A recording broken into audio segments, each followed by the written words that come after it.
మా ఛానల్స్ లో వ్యాపార ప్రకటనలు ఇంటర్వ్యూల కొరకు మాకు వాట్సాప్ మెసేజ్ చేయండి 7799978978.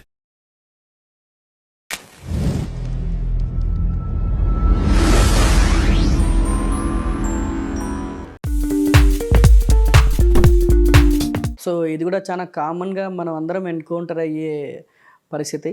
దీన్నే మనము న్యూనిటల్ జాండీస్ అంటాము. సో వైద్య పరిభాషలో దీన్ని న్యూనిటల్ జాండీస్ అంటాము. ఇది పుట్టిన ప్రతి పిల్లల్లో అంటే సుమారుగా 2 లేదా 3 రోజు వయసు నుండి వారం రోజుల వయసు వరకు కూడా పెరుగుతూ తర్వాత 10 లేదా 15 రోజుల వయసుకు వచ్చేసరికి నెమ్మదిగా ఇలా పెరిగి ఇలా డిక్లైన్ అవుతూ ఉంటుంది.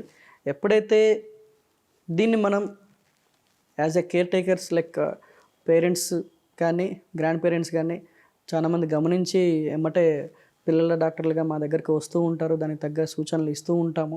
అయితే దీంట్లో 2 రకాలు ఉంటాయి. ఒకటి ఫిజియలాజికల్ జాండీస్ అంటాము, 2 ప్యాథలాజికల్ జాండీస్ అంటాము. అంటే ఫిజియలాజికల్ జాండీస్ అంటే ఏదైతే పుట్టిన పిల్లల యొక్క లివర్ అనేది కొంత లేతగా ఉంటుంది. సో దానివల్ల ఏంటంటే తన బాడీలో బైలిరూబిన్ లెవెల్స్ని అది కంట్రోల్ చేసుకోలేక కొంత అవి పెరిగి తగ్గుతూ ఉంటాయి. ఎప్పుడైతే 10 లేదా 15 రోజుల కంటే ఎక్కువగా ఉంటూనే ఉండడము లేదా రోజుల వయసును బట్టి మనము టెస్ట్ చేసినప్పుడు అది దాని వాల్యూ సీరం బైలిరూబిన్ యొక్క వాల్యూస్ చాలా ఎక్కువగా రావడం రోజుల వయసు.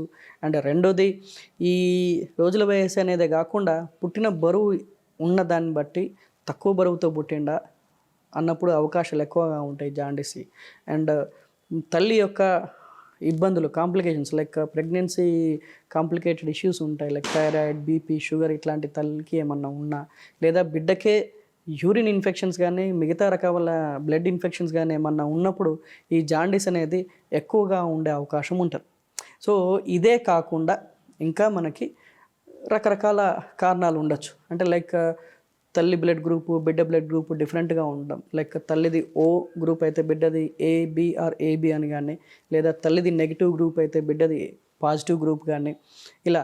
అండ్ తల్లికి ఏమన్నా యూరినరీ ఇన్ఫెక్షన్స్ ఉంటే బిడ్డకి కూడా నార్మల్ డెలివరీ అయ్యే ప్రాసెస్లో ఉమ్మనీరు మింగినప్పుడు కాస్త జాండీస్ రూపంలో ఎక్కువగా ఉండడం కానీ ఇలాంటివి జరుగుతూ ఉంటాయి.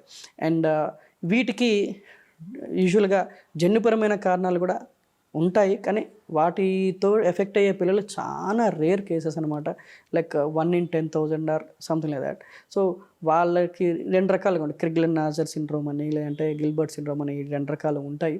ఇవి ఏంటంటే జన్యుపరమైన లోపాల వల్ల వాళ్ళ బాడీలో ఉండాల్సిన ఎంజైమ్ ఏదైతే బైలిరూబిన్ని బ్రేక్ డౌన్ చేసి క్లియరెన్స్ చేయాల్సిన ఎంజైమ్ ఏదైతే ఉంటుందో దాని లోపం ఉండడం వల్ల వీళ్ళకి ఈ జన్యుపరంగా కొంత న్యూనిటల్ జాండీస్ అనేది వస్తూ ఉంటుంది.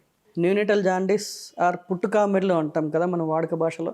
సో ఇలాంటివి వచ్చినప్పుడు తల్లులు అసలు ఫస్ట్ పేరెంట్స్ కానీ ఎట్లా గుర్తించాలి? కళ్ళు పచ్చగా ఉండడం కానీ, తన చెస్ట్ మీద బాడీ మీద పొట్ట మీద స్కిన్ ఇలా ప్రెస్ చేసినప్పుడు ఎల్లో కలర్గా కనపడం కానీ, యూరిన్ కాస్త ఎల్లో కలర్గా పోయడం కానీ, ఇది గమనించిన వెంటనే పిల్లల డాక్టర్ దగ్గరికి తీసుకుపోవడము. లేదా మీరు యూజువల్గా పిల్లలు పుట్టగానే మనం 3 రోజుల వరకు హాస్పిటల్లో ఉన్న తర్వాత ఈ వారం రోజుల తర్వాత 10 రోజుల తర్వాత పిల్లల డాక్టర్కి తీసుకుపోయినప్పుడు మేము గమనిస్తూ ఉంటాం. దాంట్లో ఉండే సివియారిటీ ఆఫ్ ఎల్లోయిష్ డిస్కలరేషన్ని బట్టి మనము బ్లడ్ టెస్ట్ చేసినప్పుడు కొంత వాల్యూస్ ఉంటాయి. ఎంత వాల్యూకి దాని యొక్క బిడ్డ పరిస్థితులు తల్లి యొక్క పరిస్థితులు అన్నీ గమనించుకొని ఏ రకమైన ట్రీట్మెంట్ ఇవ్వాలి. యూజువల్గా ఫోటోథెరపీ అంటాము ఆర్ UVB లైట్స్ తోటి మనం ఫోటోథెరపీ ఇచ్చి అలా అవి తగ్గేదాన్ని బట్టి 2 రోజుల 3 రోజుల అనేది గమనించుకుంటూ and at the same time బిడ్డకు కూడా ఎలాంటి అసోసియేట్ కాంప్లికేషన్స్ ఉంటాయి వాటిని కూడా ట్రీట్మెంట్ చేస్తూ ఉంటాయి. ఇవి పుట్టుకామెర్లు అనేటివి తగ్గుతాయి. అయితే ఒకటే అండి, ఇవాళ రేపు చాలామంది చేస్తున్న విషయం ఏంటంటే పుట్టుకామెర్లు చాలా కామన్ కాబట్టి ఎండలో పెడితే సరిపోతుంది కదా, ఉదయం పూట ఎండలో పెడితే సరిపోతుంది కదా అంటూ దాన్ని నెగ్లెక్ట్ చేసే అవకాశాలు చాలా ఉంటున్నాయి. అలా నెగ్లెక్ట్ చేస్తే ఒక్కొక్కసారి కొంత ప్రాబబుల్ క్రిటికల్ జాండీస్ లెవెల్ అంటాము. ఇవి ఎట్లా అంటే 20 పాయింట్స్ ఆర్ అంతకంటే ఎక్కువ ఉంటాయి, 20 mg/% ఆర్ అంతకంటే ఎక్కువగా ఉంటాయి. ఇవి మెదడుకెక్కి బ్లడ్ నుండి బ్లడ్ బ్యారియర్ని దాటుకొని మెదడుకెక్కితే ఫిట్స్ లాగా వచ్చే కెర్నిక్టరస్ అనే పరిస్థితి ఉంది. దానివల్ల బిడ్డ తర్వాత బుద్ధిమాంద్యంలోకి ఫిట్స్ రూపంలో వెళ్ళిపోయే అవకాశం ఉంటుంది. కాబట్టి ఎటువంటి పుట్టుకామెర్లు అనే వాటిని నెగ్లెక్ట్ చేయకుండా దానికి తగ్గట్టుగా ట్రీట్మెంట్ తీసుకుంటే చాలా నార్మల్ ఈ విషయం అనేది.